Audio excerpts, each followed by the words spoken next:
और अब हम बात करते हैं प्रोसिलेन गॉल ब्लैडर की। तो देखिए प्रोसिलेन गॉल ब्लैडर क्या होता है कि calcified gall bladder due to chronic cholecystitis. जब क्रोनिक कोलिसिस्टाइटिस होता है, क्रोनिक कोलिसिस्टाइटिस होगा तो क्या होगा कि ये धीरे धीरे जब इन्फ्लामेशन होते होते होते होते तो यहाँ पे हमको फाइब्रोसिस देखने को मिलेगी। ठीक है, तो पहले फाइब्रोसिस होगी, फाइब्रोसिस होते होते होते धीरे धीरे धीरे यहाँ पे कैल्सिफिकेशन देखने को मिलेगा। तो ये कि calcified gall bladder due to chronic cholecystitis. तो क्रोनिक कोलिसिस्टाइटिस की वजह से कैल्सिफाइड गॉल ब्लैडर देखने को मिला और usually found incidentally on imaging.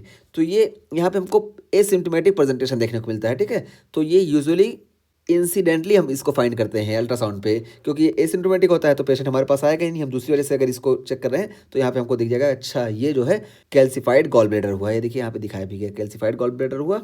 और यहाँ पे ट्रीटमेंट की बात की गई तो देखिए prophylactic cholecystectomy generally recommended due to increase risk of gall bladder cancer.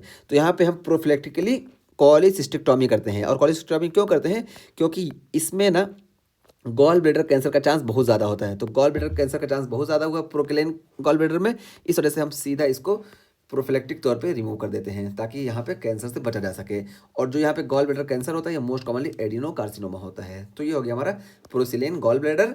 और अब हम लास्ट में बात करते हैं एक्यूट कोलिंजाइटिस की। तो देखिए एक्यूट कोलिंजाइटिस क्या हुआ कि हमको कोलिंजाइटिस यानी inflammation of the common bile duct. तो जो कॉमन बाइल डक्ट में इन्फ्लामेशन देखने को मिलेगी इसी को बोलते हैं कोलिंजाइटिस, और ये एक्यूट होगा।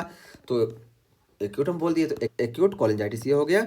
और देखिए ऑल्सो कॉल्ड एसेंडिंग कोलिंजाइटिस, तो हम इसको एसेंडिंग कोलिंजाइटिस भी बोलते हैं। और infection of biliary tree usually due to obstruction that lead to stasis, जिसकी वजह से बैक्टीरियल ओवरग्रोथ देखने को मिलता है। तो देखिए एक्यूट कोलिंजाइटिस क्यों देखने को मिला, तो यहाँ पे देखिए ऑब्स्ट्रक्शन हो जाएगा पहले, मोस्ट कॉमनली पहले यहाँ पे ऑब्स्ट्रक्शन हुआ। और जब ऑब्स्ट्रक्शन होगा, मान लो यहाँ पे ऑब्स्ट्रक्शन हो गया तो अब इसमें फ्लो रुक जाएगा। अब यहाँ पे स्टेसिस देखने को मिली, और जब स्टेसिस देखने को मिलेगी तो बैक्टीरियल ग्रोथ आसानी से हो जाएगी। और जब बैक्टीरियल ग्रोथ आसानी से हो जाएगी तो यहाँ पे हमको इन्फ्लामेशन देखने को मिलेगा। तो इसी को बोले एक्यूट कोलिंजाइटिस। ठीक है, तो ये हमारा एक्यूट कोलिंजाइटिस हो गया है। यही यहाँ पे बताया गया कि इसको हम एसेंडिंग कोलिंजाइटिस भी बोलते हैं। और infection of biliary tree usually due to obstruction that lead to stasis या बैक्टीरियल और ग्रोथ।